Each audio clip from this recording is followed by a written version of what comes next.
बॉलीवुड में मिथुन चक्रवर्ती का नाम भला कौन नहीं जानता।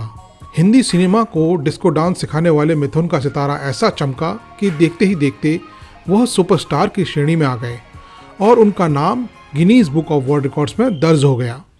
यह कैसे हुआ और कब हुआ, मैं आपको वीडियो में आगे बताऊंगा, बने रहिए हमारे साथ। 1989 में मिथुन दादा की लगातार 19 फिल्में रिलीज हुई। इसके लिए उनका नाम आज भी Guinness book of world record में दर्ज है। वहीं उनका दूसरा रिकॉर्ड तब बना जब उन्होंने 249 फिल्मों में बतौर लीड एक्टर काम किया। मिथुन दा के 33 साल पहले बने इस अनूठे रिकॉर्ड को आज तक कोई बॉलीवुड का सितारा छू नहीं पाया है। 1980 और 90 का दशक भारतीय फिल्म उद्योग का एक बुरा दौर था। पायरेसी के कोई सख्त कानून नहीं थे।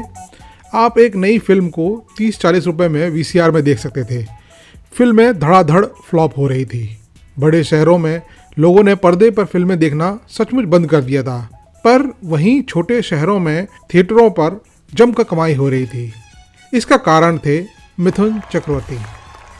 मिथुन चक्रवर्ती जो 90 के दशक के आते आते एक तेजी से फिसलता हुआ सितारा थे, उन्होंने अपने कैरियर पर फिर से काम करने का फैसला किया।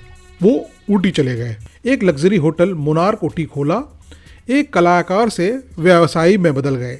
मिथुन अपने दर्शकों की नब्ज जानते थे। वो जानते थे कि समाज के निम्न आय या आर्थिक रूप से कमजोर वर्ग में उनकी बहुत बड़ी फैन फॉलोइंग है। उन्हें यह भी पता था कि क्वालिटी और बड़े बजट की फिल्में करने में उन्हें अच्छा रिटर्न नहीं मिलेगा।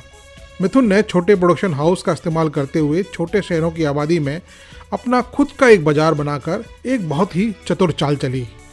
उन्होंने छोटे छोटे फिल्म निर्माताओं से संपर्क किया और उन्हें बल्क में डेट दे दिए।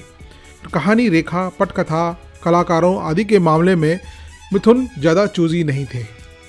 इन फिल्मों की स्क्रिप्ट हालांकि इतनी बढ़िया नहीं होती थी, प्रोडक्शन वैल्यू भी कम रहती थी, फिर भी उनके छोटे शेड्यूल और कम बजट के कारण काफ़ी लाभदायक थी।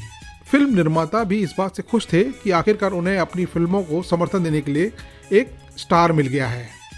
कम निवेश के साथ दादा की फिल्में B और C श्रेणी केंद्रों में, जहां उनकी जबरदस्त फैन फॉलोइंग थी, एक व्यावसायिक रूप से सुरक्षित फिल्म बन जाती थी।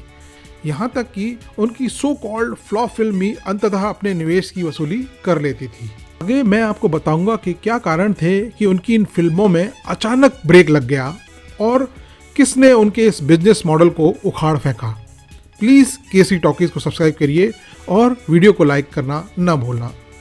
मिथुन की ऐसी फिल्मों की स्क्रिप्ट को 1 महीना लगता था, म्यूजिक सेटिंग में 1 हफ्ता लगता था, 40 दिन में शूटिंग होती थी और पोस्ट प्रोडक्शन में ज़्यादा से ज़्यादा 15 दिन लगते थे।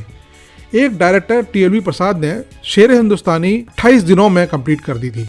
मिथुन की फिल्मों ने उत्तर भारत के ग्रामीण क्षेत्रों में खूब कमाई की और यह उनका बड़ा मार्केट था। मगर पूर्वी उत्तर प्रदेश में एक छोर पर भोजपुरी सिनेमा का बड़े पैमाने में आगमन हुआ और दूसरी तरफ VCD के आगमन के बाद टेक्नोलॉजी इतनी सस्ती हो गई कि लोग 50 रुपए में CD और 1000 रुपए में प्लेयर खरीदने लगे। सो कुल मिलाकर दादा की फिल्में VCD से कॉम्पीट नहीं कर पाई। और अंत में हम दादा को यह पूरा क्रेडिट देते हैं कि उन्होंने एक दशक तक एक नया बिजनेस मॉडल खड़ा किया और बखूबी बहुत सारी फिल्मों का निर्माण किया।